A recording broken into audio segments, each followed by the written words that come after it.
We are live.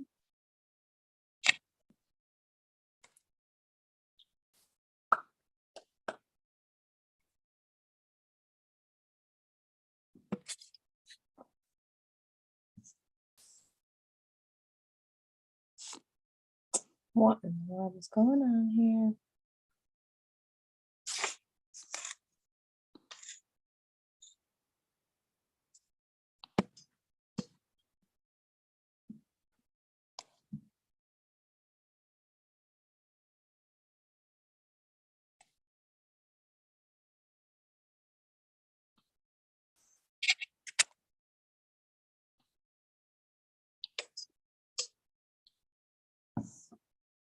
We're live, we're live. Let's make sure I'm in the right place today, because yesterday on Facebook, I was not.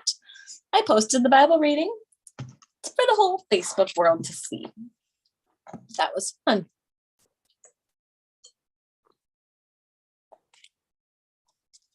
That was so fun. So anyways, hi, Merritt. Hello, beautiful. Good morning, good morning. Happy days, happy days. So excited to see you.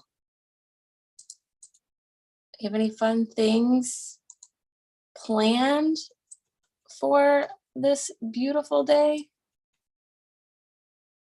Oh, thank you, Merritt. Thank you. I curled my hair this morning. I wasn't sure if I was going to do it or not, and I did. And then I've got I call this my old lady shirt on because I wasn't for sure what I wanted to wear. And I take that back. Ooh, excuse me. What I wanted to wear, I didn't want my dog hair to get all over this morning because I have an appointment this afternoon with the client, and didn't want my dog hair all over my pants at 6 o'clock this morning. So that is it. Good morning, Mom. Good morning. Happy Friday. Oh my goodness, it's Friday. It's Friday. Good to have fun on Friday. Woohoo! Any fun plans for the weekend? Anybody have any fun plans? Tell me all the things you're doing today, or tomorrow, or all the days. Let me know.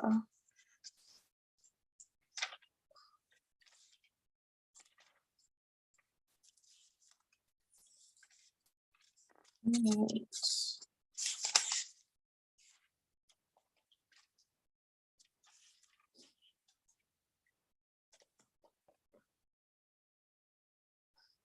Mother, I'm curious, do you have Wi-Fi at your house where you stay right now in Reese? Do you have Wi-Fi? Let me know. Anyways, I am super excited to see a few of you on this morning. Yesterday was a really big day. If you didn't see on my personal Facebook page what went on, well, let me tell you what went on. So Wednesday was my first day at corporate office. I got to sit in this amazing conference room and work for the day, and laundry. And the view was just gorgeous, overlooking the city of Grand Rapids, and right this huge, beautiful triangular building on the river. Just, it was amazing. And so that is kind of what I did on Wednesday. And then yesterday I got to kind of go to work for the first time, right? Like, so I've been doing trainings, and I did 3 trainings yesterday. But in the midst, I was started to make appointments and schedule things and talk to people about what I do. And I am on a mission to get 5 testing appointments done, so that way I could just kind of work on what I'm going to say and practice, if you will.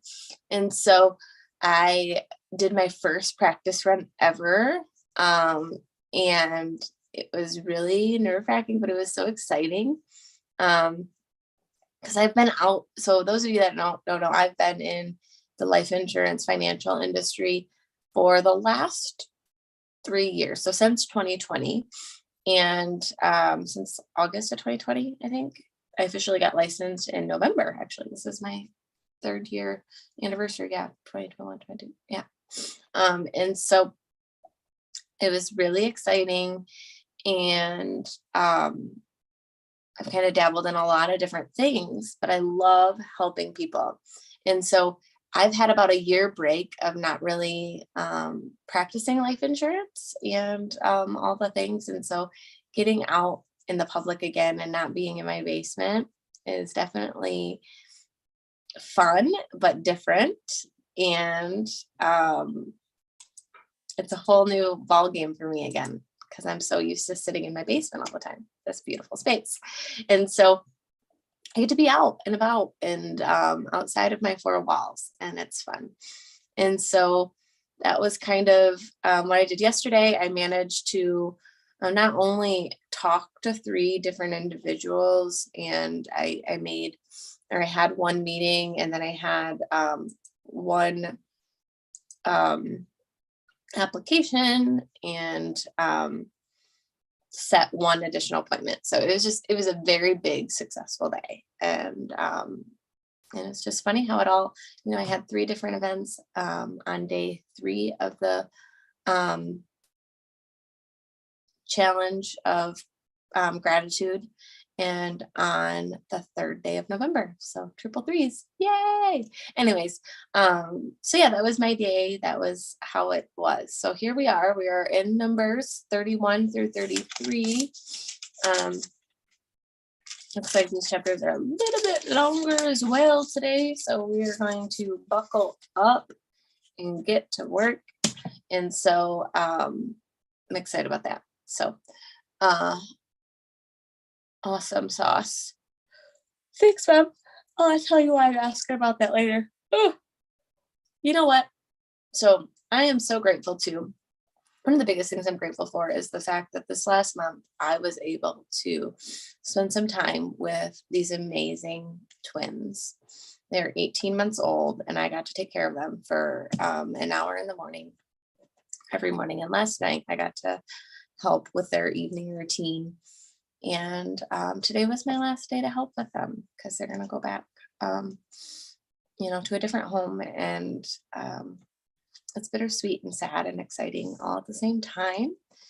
And it just put into perspective for me, like, there's a season for everything. And what a beautiful thing it was to really just get that experience these last 4 weeks. And it's going to, although I'm sad, I'm excited for their new adventure. And I'm also excited for my new adventure, because that means that I have an extra hour in the morning to get ready, to make sure I take my supplements, to get breakfast inside of me, and all the things. So I'm excited for that extra hour. But sad that I don't get to spend it with those kiddos. So anyways, let's go ahead and pray, and then we'll get started. Heavenly Father, I just thank you for today, Lord. I thank you for your provision over our lives, and for waking us up to see another day to serve you mightily and well. Father, as we go about today, I ask that you just be with us. May our eyes be open to see what you have for us, our ears be open to hear it, and our hearts be open to receive it, Lord. In your word today, may it just be magnified of what it is we are to hear, receive, and live out. And may your word to us reign true and loud and proud, Father. I just thank you for all that you're doing in our lives. And I just ask for a mighty healing over anyone that is going through troubles and tribulations. And I pray this in your precious and holy name. Amen. Amen. Amen. All right. So chapter 31, God spoke to Moses, avenge the people of Israel on the Midianites. Afterward, you will go to be with your dead ancestors. Moses addressed the people, recruit men for a campaign against Midian to exact God's vengeance on the Midian. 1,000 from each tribe of Israel to go to war. A fight force of 1,000 from each tribe of Israel, 12,000 in all, was recruited. Moses sent them off to war, 1,000 from each tribe, and also sent them off 1,000 from each tribe, and also Phinehas, son of Ezar, who went as a priest to the army in charge of the holy vessel, and signaled bugles. They attacked Midian just as God commanded Moses and killed that last man. Among fallen were Moses and killed every last man. Excuse me. Among fallen were Levi, Rechem, Zur, Hur, and Eba, the 5 kings of Midian. They were also killed Balaam, son of Beor, with a sword. The people of Israel took Midianite women and children captive and took all their animals and the herds and goods plunder.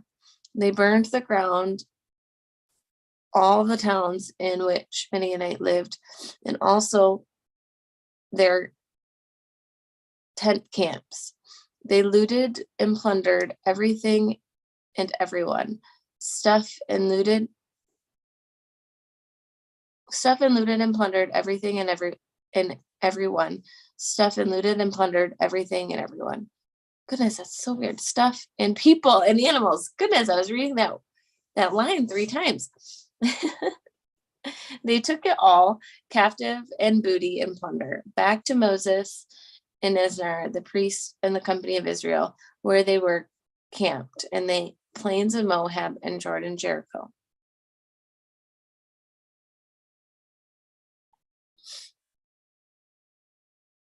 Oh, so basically they robbed everyone. Wow. Okay. Moses, Isaac, and the leaders of the congregation went to meet the returning army outside the camp. Moses was furious with the army officers. They commanded thousands of commanders and hundreds as they came back to from the battlefield. What's this? You've let these women live. They are the ones who, under Balaam's direction, seduced the people of Israel away from God in that mess at Pedar, causing the plague that hit God's people. Finish your job. Kill all the boys. Kill every woman who has slept with a man, and the younger women who are virgins who keep alive for yourselves. Now here's what you do. Pitch tents outside the camp. All who have killed anyone who touched a corpse must stay outside the camp for 7 days. Purify yourselves, your captives, and 3rd and 7th days. Purify every piece of clothing and every utensil, everything made of leather. Goat hair or wood. Eleazar and the priests then spoke to the soldiers who had fought in the battle. This is the ruling from the revelation that God gave Moses: gold, silver, bronze, iron, tin, and lead, and everything else that can survive fire must be passed through the fire. Then it will be ritually purified. It must also be ritually washed in water of cleansing. Further, whatever cannot survive fire must be put through that water. And the 7th day, scrub your clothes and be ritually clean, and then you can return to camp. God said to Moses, I want you, Isaac, and the priest, the family of the leaders in the community, to count captives, people, and animals. Split the plunder between the soldiers who fought in the battle and the rest of the congregation. Then tax the booty that goes to the soldiers at the rate of 1 life out of 500, whether humans, cattle, donkeys, or sheep. It's God's tax, taken from their half share to be turned over to Isaac, the priest, on behalf of God. The tax congregation's half share at the rate of the 1 life out of 50, whether persons, cattle, donkeys, sheep, goats, or other animals. Give this to the Levites who are in charge of the care of God's dwelling. Moses and Isaac followed through with what God has commanded Moses. The rest of the plunder taken by an army, 675,000 sheep, 72,000 cattle, 61,000 donkeys, 32,000 women who were virgins, half share for those who had fought on the war, 337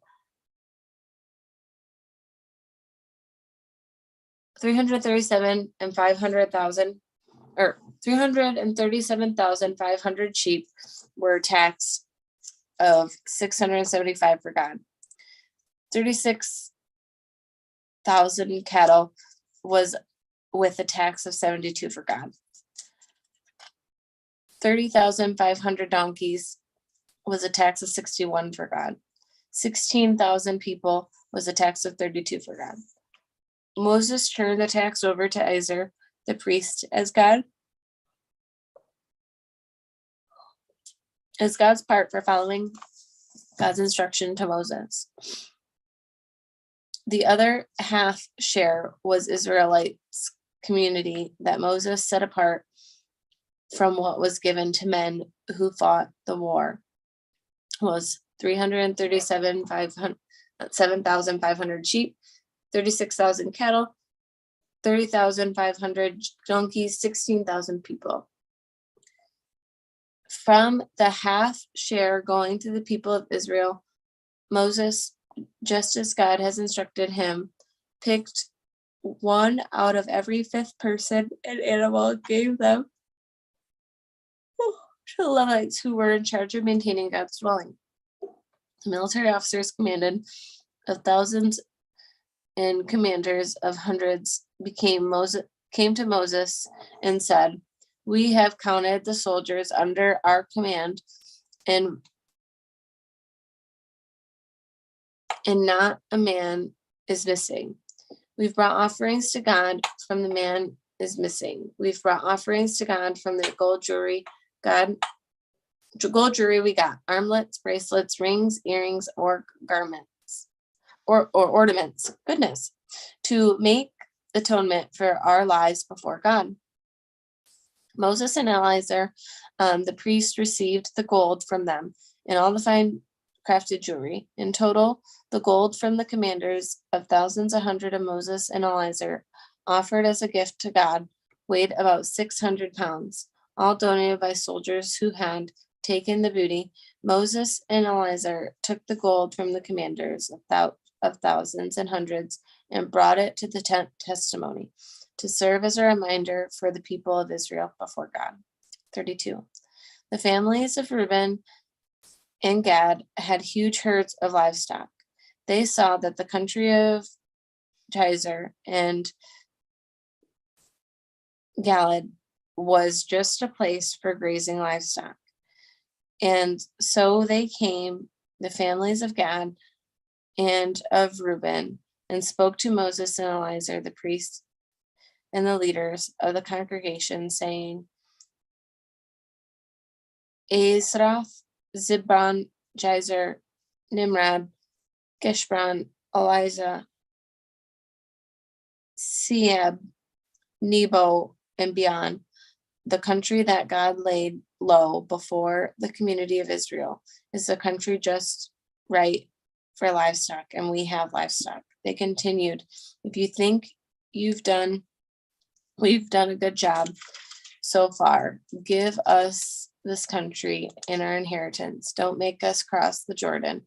Moses answered the families of Gad and Reuben, do you mean that you are going to leave the fighting that's ahead of your brothers while you settle down here?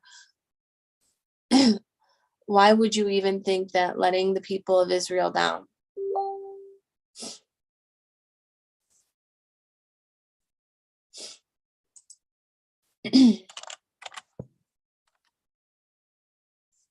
Demonstrating them just as they're about to move in the land God gave them. That's exactly what your ancestors did when I sent them from Kadesh Barna to survey the country. They went as far as the valley of Ishal, took one look, and quit.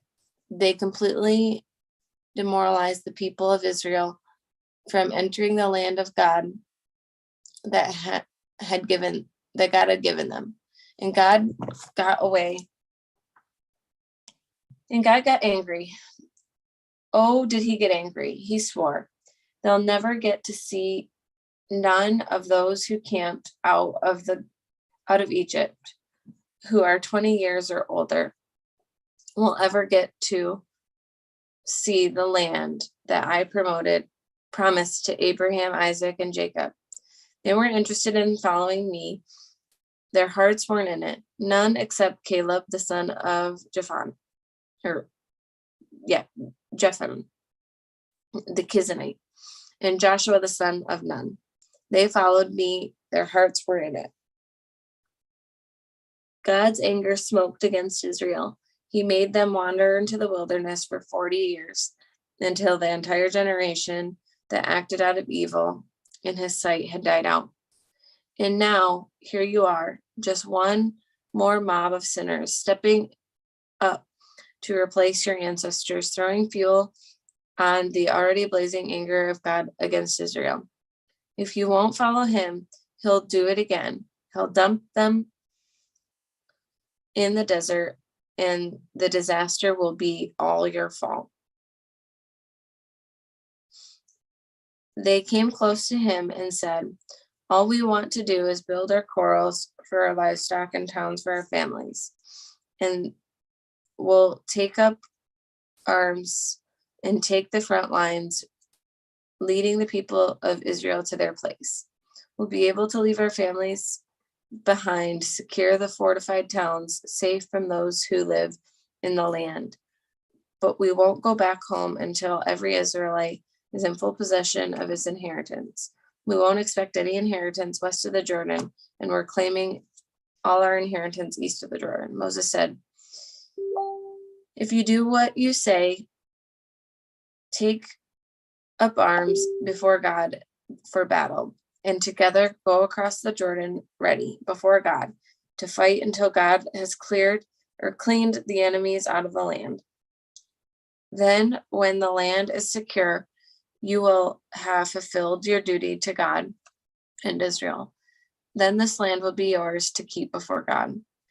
But if you don't go do what you say, you will be sinning against God. You can be sure that your sin will track you down. So go ahead, build towns for your families and corrals for your livestock. Do what you have said you'd do. The families of Gad and Reuben told Moses, we will do as your master commands. Our children and wives, our flocks and herds will stay behind here in the towns of Galilee. But we, every one of us, fully armed, will cross the river to fight for God, just as our masters has said. So Moses issues orders for them to Eleazar the priest, Joshua the son of Nun. He and the heads of the ancestral tribes of the people of Israel. Moses said, if the families of Gad and Reuben across the Jordan River with you and before God, all armed and ready to fight, then after the land is secure, you may give them the land of Galilee and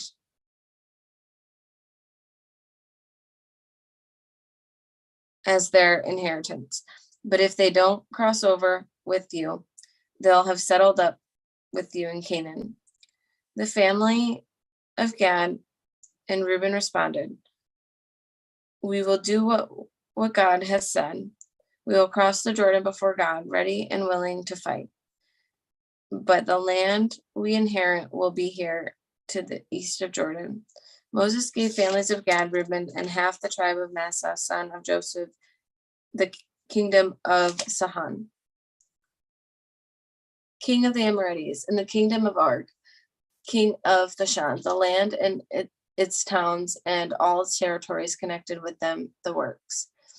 The Gad rebuilt Dibon, Asshor, Arthasan, Jazer, Jogabed, Beth Nimrod, and Beth Aaron as fortified cities. They also built corrals for their animals, and Reubenites built Heshbon, Leath, and Kerathim. Also Nebo and Baal, Menon, and Sema. They renamed the cities that they rebuilt. The families of Mechir, son of Mesa, went to Galilee, captured it, and drove out the Amorites who lived there. Moses then gave Galilee to the Macharis, the descendants of Messana. They moved in and settled there. Jar, another son of Messana, captured some villages and named them Havar Jar. Nomad captured Zenith and its surrounding camps. He renamed it after himself, Noban. 33. These are the camping sites in the journey of the people of Israel after they left Egypt, deployed military under the command of Moses and Aaron. Under God's instruction, Moses kept a log of every time they moved camp by camp. They marched out of the Ramses after the day of Passover. It was the 15th day of the first month. They marched out heads high and confident. The Egyptians, busy burying their firstborn, whom God had killed, watched them go. God had exposed the nonsense of their gods. The people of Israel left Ramses and camped at Succoth, left Succoth and camped at Etham at the edge of the wilderness, left Etham and circled back to Phi Hathos east of the Baale Zaphron and camped at Medigal. Left Phi and crossed through the sea into the wilderness. 3 days into the wilderness of the Zam, they camped at Marah. Left Marah and came to Elim, where they were 12 springs and 7 palm trees. They camped there. Left Elim and camped by the Red Sea. Left the Red Sea and camped by the wilderness Sin. Left the wilderness of Sin and camped at Dalphaka. Left Dalphaka and camped at Alush. Left Alush and camped at Redim, where there was no water for the people to drink. Left Rehem and camped at the wilderness of Sinai. Left the wilderness of Sinai and camped at Kabrath. Left Kabrath and camped at Hazeroth. Left Hazeroth and camped at Rithma. Left Rithma and camped at Rizim. Left Rizim Perez and camped at Lebath. Left Leban and camped at Risha. Left Risha and camped at Kenalethan. Left Kenalethan and camped at Mount Sapphire. Left Mount Sapphire and camped at Harad. Left Harad and camped at Mekaloth. Left Mekaloth and camped at Tahath. Left Tahath and camped at Terah. Left Terah and camped at Mithaka. Left Mithaka and camped at Hamash. Left Hamash and camped at Maroth. Left Maroth and camped at Bene. Left Bene and camped at Har. Left Har and camped at Jabath. Left Jabath and camped at Abar. Left Aran and camped at Izan. Left Izan and camped at Kadesh in the wilderness of Zan. After they left Kadesh and camped at Mount Hor at the border of Aram, Aaron the priest climbed Mount Har at God's command and died there. It was the first day of the 5th month in the 14th year after the people of Israel had left Egypt. Aaron was 123 years old when he died on Mount Har. The Kenite king of Aran, he ruled in the Negev of Kenite, heard the people of Israel had arrived. Then they left Mount Har and camped at Zalman. Left Zalman and camped at Pun. Left Pun and camped at Obath. Left Obath and camped at Lai Neram and the border of Moab, left Lim encamped at Deban Kad, left Deban Kad encamped at Alam Dibalatham, left Avalon Dibalatham encamped at the mountains of Aram, across the river, within the sight of Nabal. After they left the mountains of Aram, they camped on the plains of Moab at Jordan Jericho. On the plains of Moab, their camp stretched along the banks of the Jordan from Beth Jeshemoth to Abel Sishim, Acacia Meadow. God spoke to Moses on the plains of Moab at Jordan Jericho. Tell the people of Israel, when you cross the Jordan into the country of Canaan, drive out the native population before you, destroy their carved idols, destroy their cast images, level their worship mounds, so that you can take over the land and make yourselves at home in it. I've given it to you, it's yours. Divide up the land by lot according to the size of your clans. Large clans will get large tracts of the land. Small clans will get smaller tracts of the land. However, the lot falls, that's it. Divide it up according to your ancestral tribes. But if you don't drive out the native population, everyone you let stay will become a cinder in your eye and a splinter in your foot.